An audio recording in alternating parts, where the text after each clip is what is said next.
We're constantly being told to do our bit for the planet. You have the power to make a difference from the moment you wake up.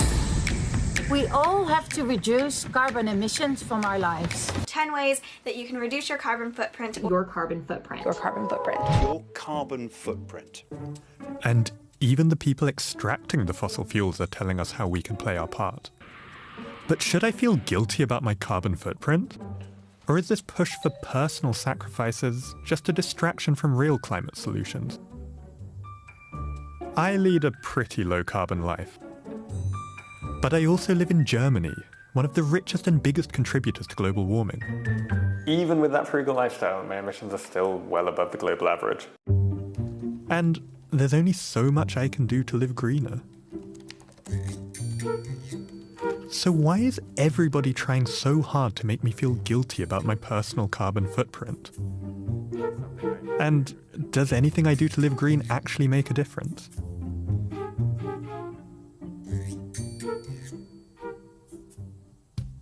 Let's start with how people became obsessed with the idea of carbon footprints, and, of course, how to shrink them.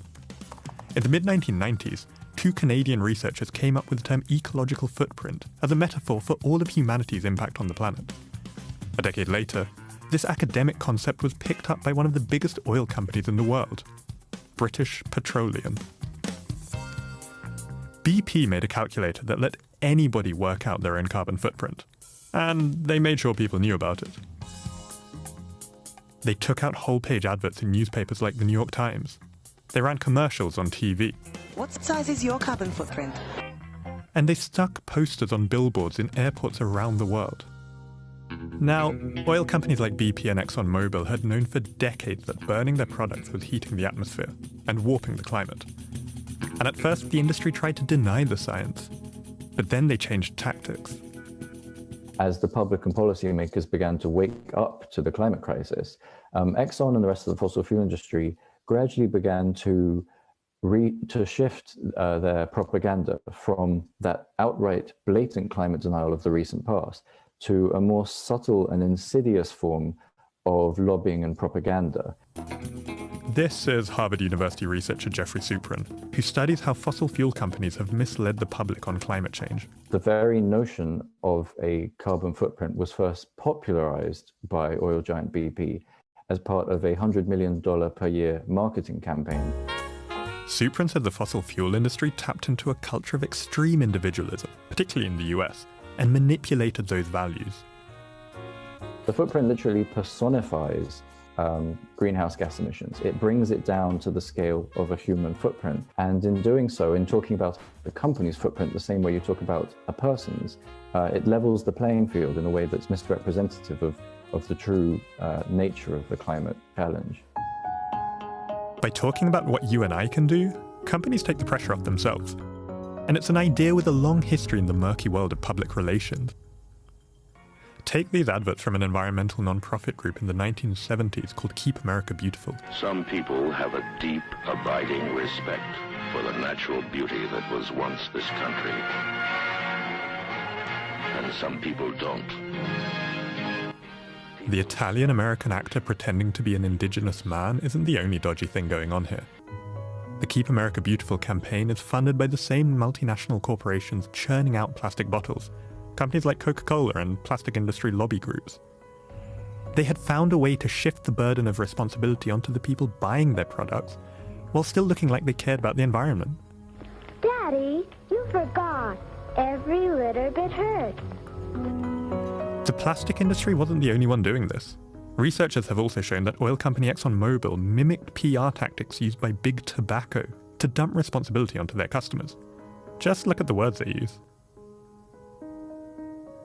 In private, ExxonMobil accepts climate change is caused by fossil fuels, but in public, they talk about consumers and meeting energy demand.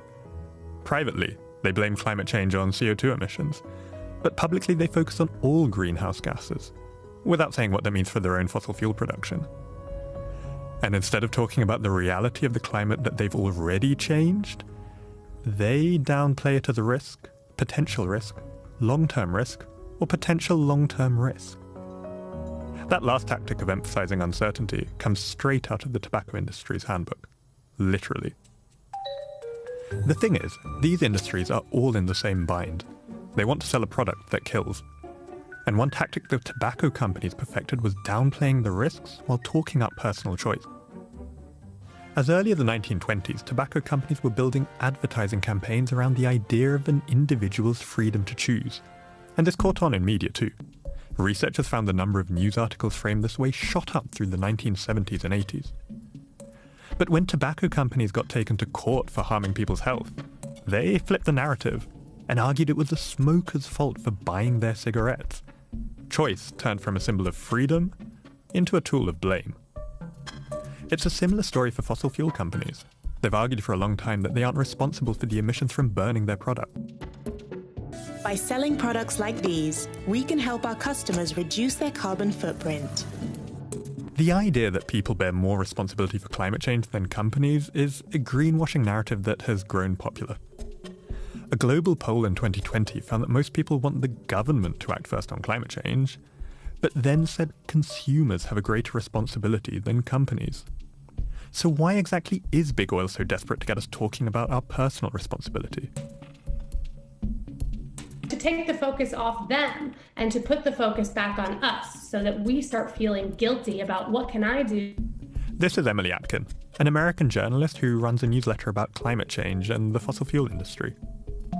The reason that fossil fuel companies do so much PR, the reason that they tweet, the reason that you see billboards everywhere is because it's extremely important to them to have social license to operate. If they're deprived of the public's trust and love, then they are more vulnerable to regulation. They're more vulnerable to not existing. But this strategy has started to backfire. In October 2019, BP tweeted that the first step to reducing your emissions is to know where you stand. Find out your carbon footprint with a new calculator and share your pledge today. But this time the public pushed back. People are just tired of being misled and being manipulated while the world burns around them. So how big are their carbon footprints? And don't they feel a bit hypocritical about passing the blame onto consumers? We asked 3 of the biggest fossil fuel companies. BP didn't respond at all, and the others didn't directly answer our questions. Shell said it wants to get to net zero emissions by 2050.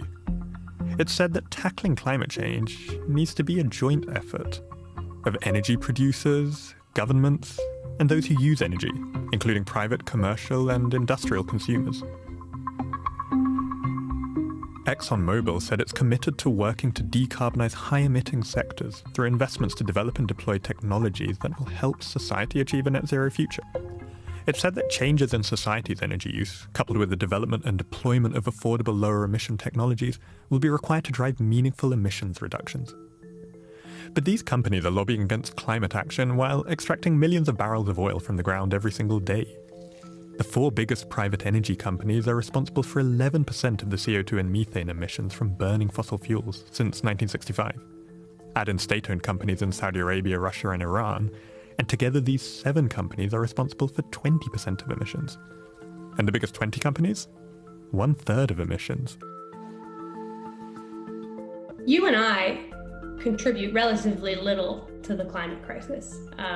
Our personal carbon footprints don't actually matter that much in the grand scheme of climate change. This feeling is widely echoed.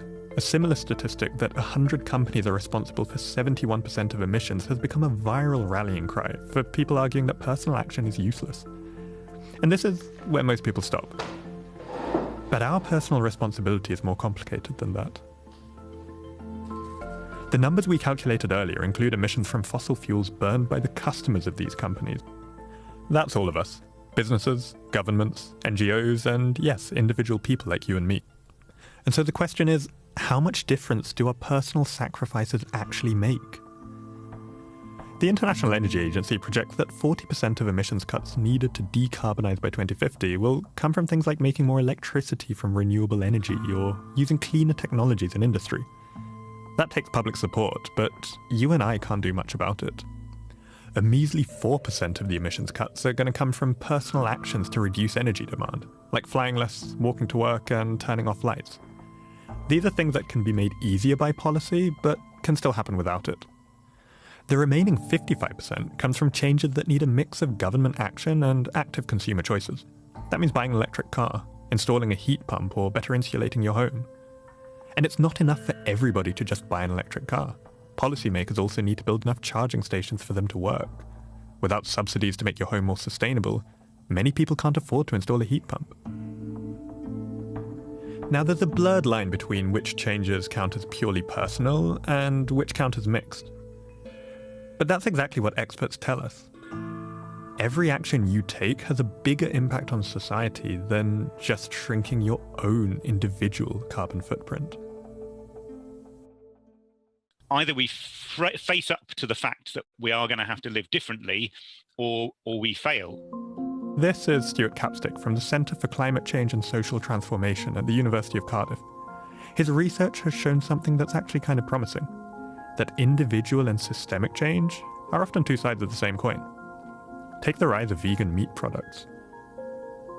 Now, that hasn't just happened, it's happened because people took it upon themselves to try to eat more plant-based food. As a result, marketers, manufacturers, supermarkets have made more food available, which means more people then buy that food. You know, it becomes part of a sort of snowballing change. And this feedback loop can also work the other way around. If governments stop subsidizing fossil fuels and invest money in public transport or cycle paths, it can make it cheaper and easier for an individual to choose not to drive a car. And that can inspire more people to cycle and put pressure on politicians. If I am one of the people getting on my bike, I am contributing to that changing social context. And so in my own small way, I make it more feasible, more normal to cycle. Experts say some of the biggest personal actions you can take are just using your voice, writing to your local politician, voting, talking to friends and raising awareness. But it's clear that consumer choices have an impact too, particularly in rich countries where people on average salaries still fall within the top 10% of emitters. People will say, I'm a drop in the ocean, it's the system that needs to change, it's the economy, etc. Well, my response to that is, how is that system going to change? Systems don't change unless people push for them to change. Just because fossil fuel companies are guilting us about our own carbon footprints doesn't actually mean that we're off the hook. So what's the biggest change that you've made for the climate? Let us know in the comments below.